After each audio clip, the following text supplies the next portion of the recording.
4월 3일 오늘의 말씀은 누가복음 18장 31절에서 43절입니다. 예수께서 12제자를 데리시고 이르시되 보라, 우리가 예루살렘으로 올라가노니 선지자들을 통하여 기록된 모든 것이 인자에게 응하리라.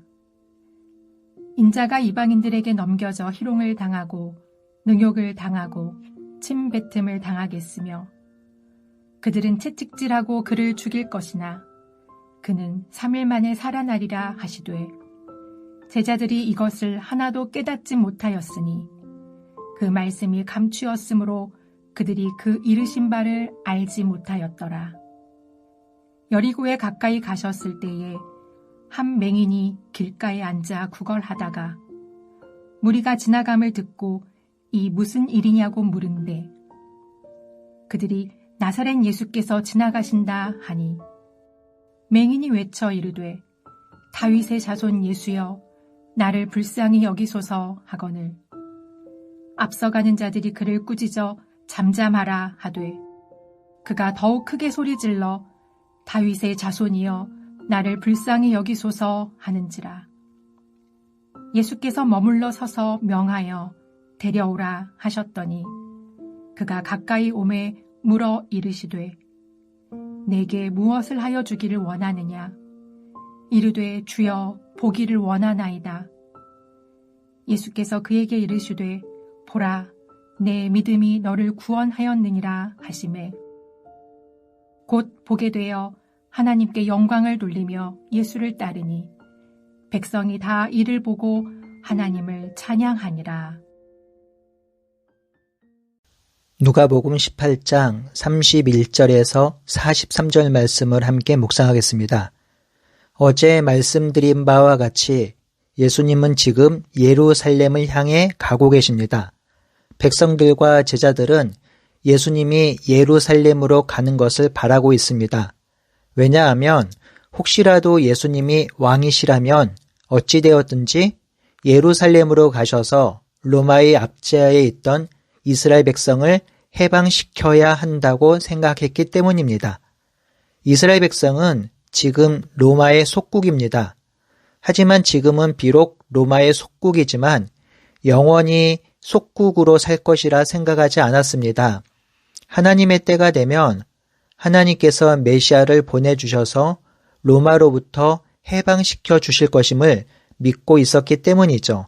그래서 만약 예수님이 하나님이 보내신 자라면 자신들을 해방시켜 줄 것이라 생각했기 때문에 예수님이 예루살렘에 들어가시는 것을 바라고 기대했습니다.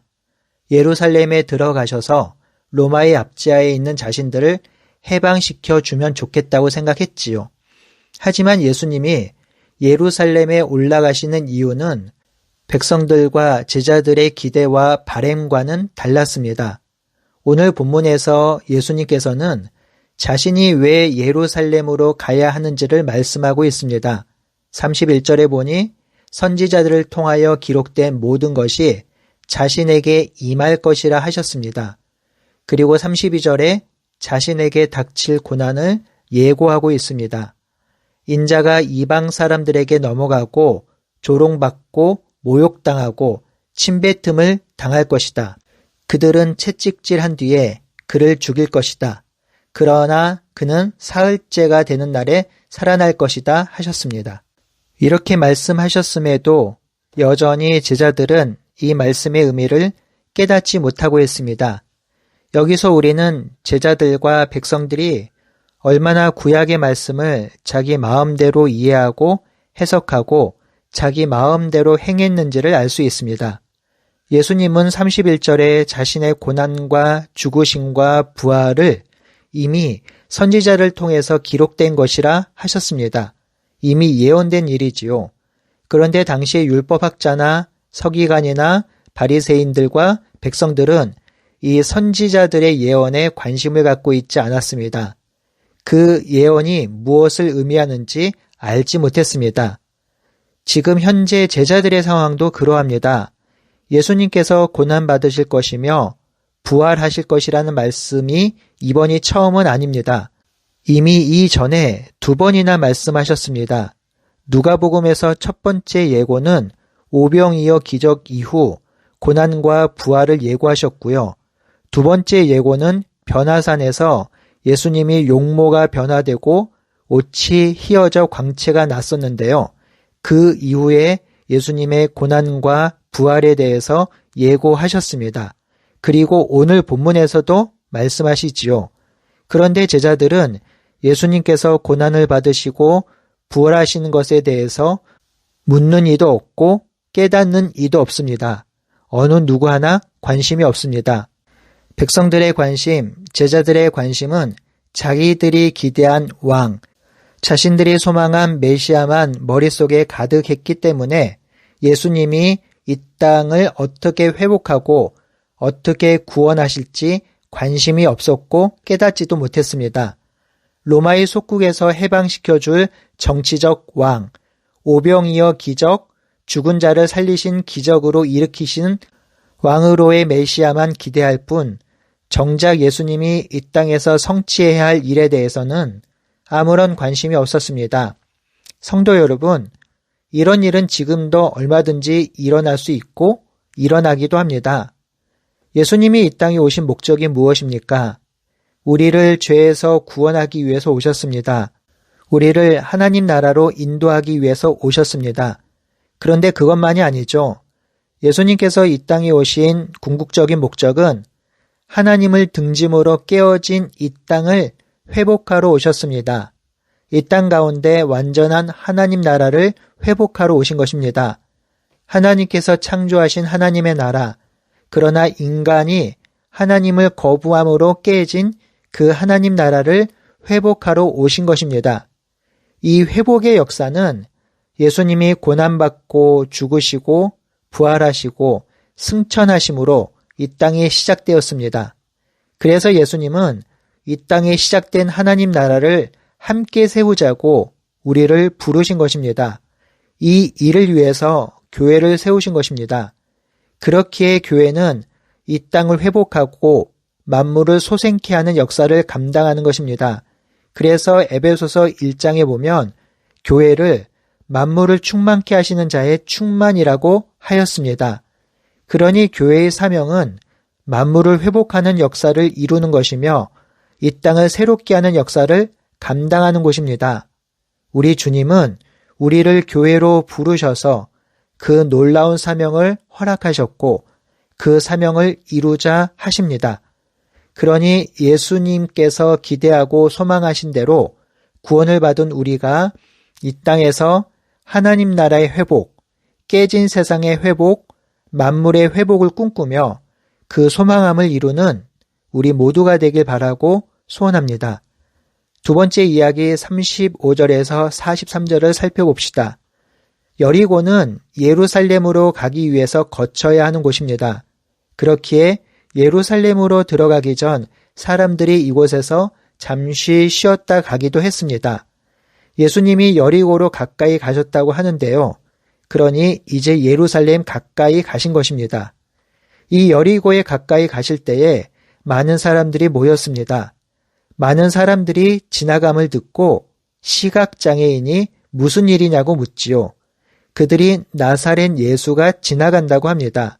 이때 시각장애인이 외쳐 부릅니다. 다윗의 자손 예수여, 나를 불쌍히 여기소서. 그러자 앞서가는 자들이 그를 꾸짖습니다. 그러자 시각장애인이 더 크게 부릅니다. 이에 예수님이 멈추어 서서 그를 부르고 그에게 무엇을 하길 원하느냐라고 묻지요.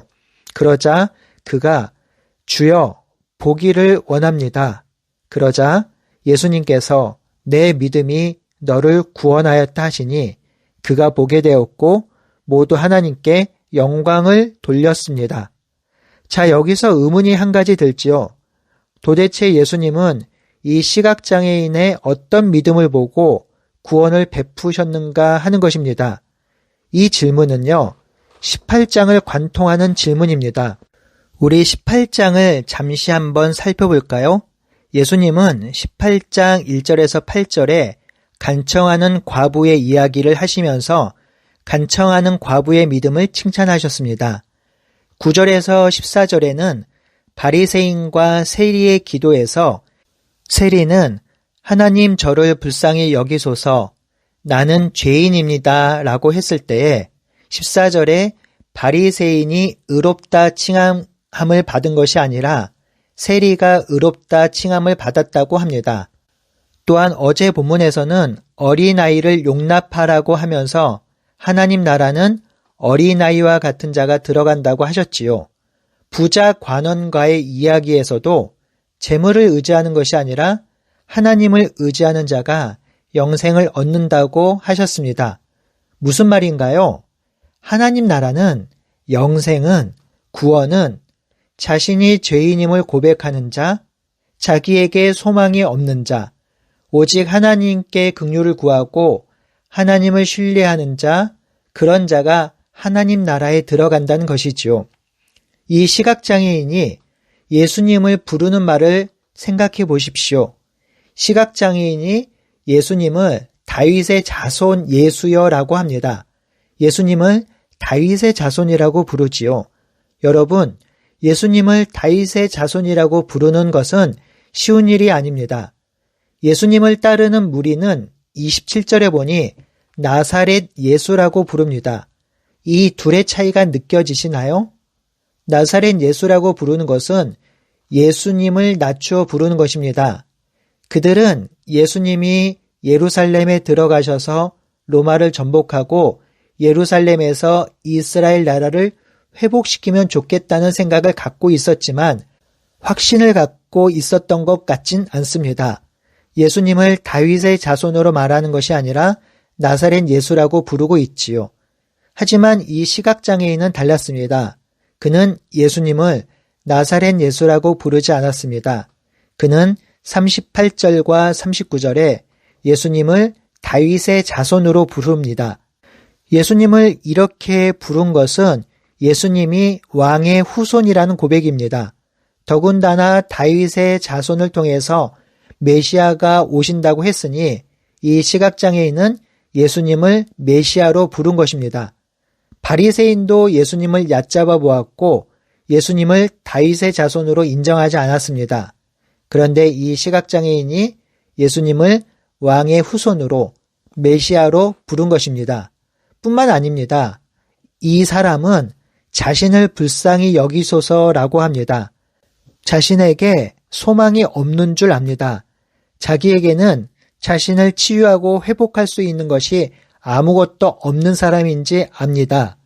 누가복음 4장 17절에서 19절에 예수님이 이 땅에 오심은 가난한 자들에게 복음이 전해지고 주의 희년이 선포된 것을 아는 것처럼 이 시각장애인은 지금 예수님으로 인해서 자신의 질병과 아픔이 회복되길 간절히 원하고 있습니다. 지금 그는 자신의 소망과 희망을 오직 다윗의 자손 예수님께 걸고 있습니다. 사람들이 조용하라 꾸짖었지만 그는 더욱 크게 소리를 지릅니다. 왜일까요? 오직 자신을 회복시키고 구원해 줄 이는 오직 예수님밖에 없었던 것이죠.